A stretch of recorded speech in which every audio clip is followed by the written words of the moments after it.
Thank you so much for supporting Bushel and Peck. These are the items that are going to be in your kit. You should have 4 jars, some twine, 4 or more pieces of burlap, tacky glue, chalk paint, a paintbrush, and your vinyl stickers. Next, you're going to take one of your pieces of burlap. I would personally lay a napkin or a plate down to protect whatever surface you're using, because once we start painting the burlap, the paint may go through and get on whatever your surface is.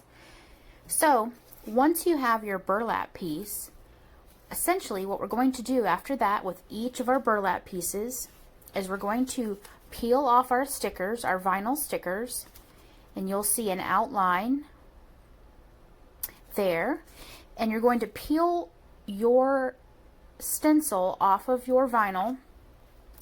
Place your vinyl in the middle,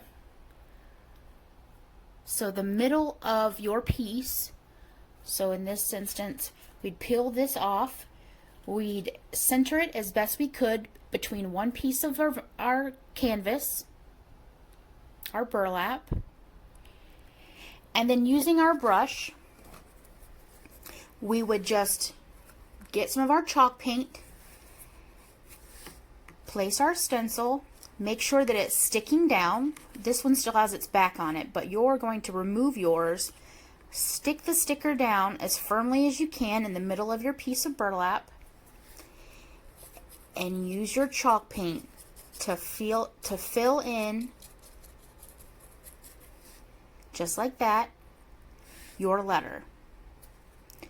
I would give that time to dry, maybe 5 minutes, and do that with each letter.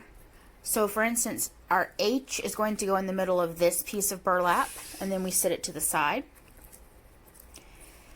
Our O is going to go in the middle. We're going to peel this off, stick the sticker stencil down, and paint it in.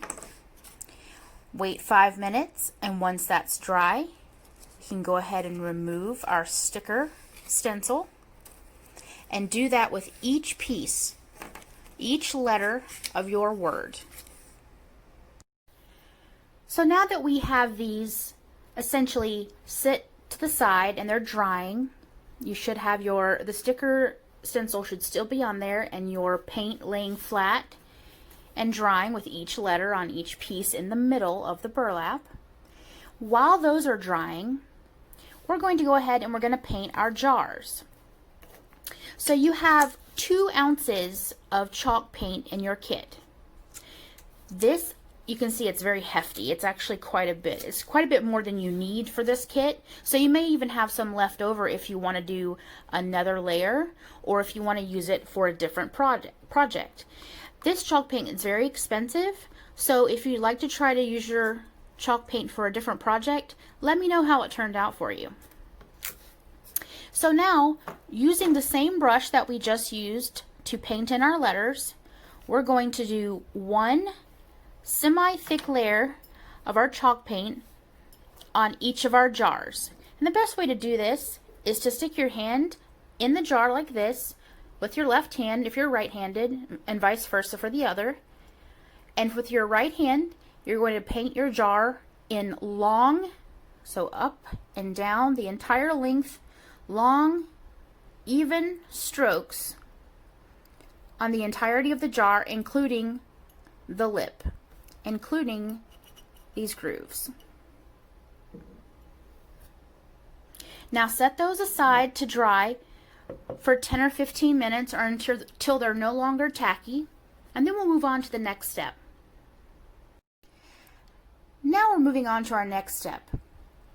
At this time, you may want to go ahead and rinse out your paintbrush, since you're no longer going to need it anymore in the project. These are good to reuse later. You don't have to toss these, and these will be great for your next project. So go ahead and set those and your extra paint aside, because you won't need them anymore. Now we're going to take our burlap from earlier that we stenciled in, we removed the sticker, and now essentially you should have a piece of burlap about 16 inches long, 14 maybe, and it should have a letter. You should have 4 of these with a letter in the middle of each one. So this one would be H, this one would be O, this would be M, and this would be E. And just in case you made a mistake, you may have an extra piece of burlap here. For instance, if you painted on the wrong side of the burlap and you had the metal sticking out, that's okay. You don't have to redo it, but if it's bothering you and you really want to redo it, you can either pick up additional burlap in stores, or you can just flip it over and do it on the correct side in the same spot. No one will know except you. So now that you have each of these, you have all of your letters painted out. Essentially, these are not done because these are going to be in your kit. Then you're going to take your jars and your glue, and you're going to wrap them around, centering your letter. That would be where your letter is. Say for instance, this is H. And you're going to wrap these around in the middle of the jar, hugging it. And you're going to glue one side onto the jar, and the other side will wrap around, and it will glue.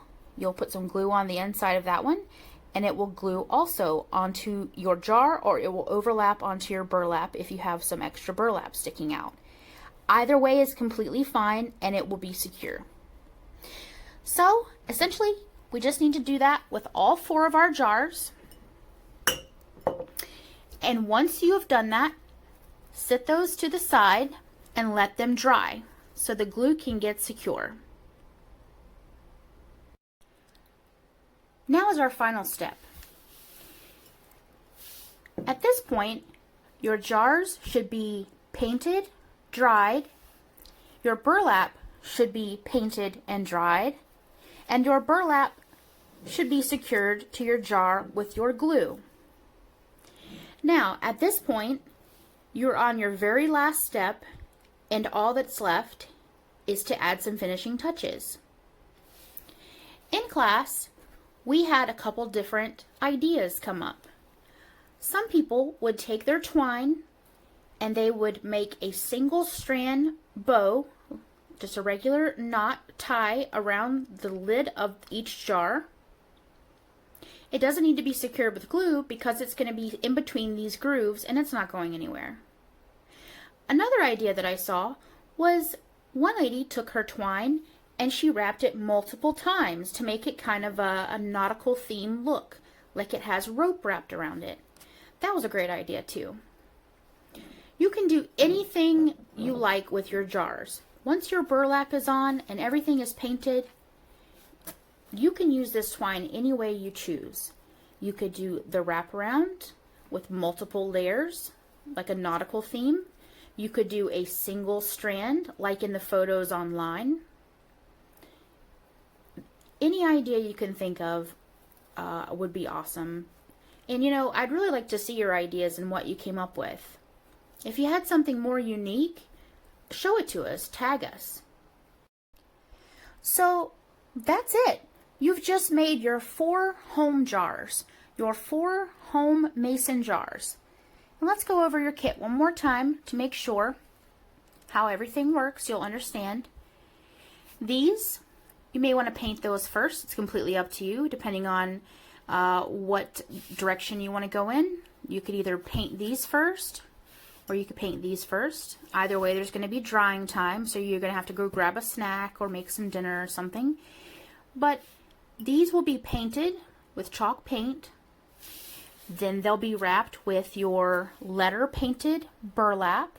Remember, if possible, metal side on the inside. That way, no one sees those metal pieces. If you make a mistake, remember, you can just flip it over and you can paint on the exact same spot on the other side if it doesn't show too bad. Or you can use one of your additional pieces that was provided in your kit to fix the correction. Or you can pick up additional burlap in this same measurement at your local Hobby Lobby. So now once this is painted, your burlap is secured, you've moved on, and you've put on your string. That's it. You've completed your entire project. Your Bushel and Peck project is ready to be featured on our Facebook page. Please give us a shout out, send us your messages and your pictures. We'd love to see what you came up with and any ideas that we may not have shown you. Please give us a shout out on Facebook at Bushel and Peck Art, or on Instagram or Twitter at Bushel and Peck Art. And again, thank you so much for supporting your local Bushel and Peck, and we hope that we can help you again soon.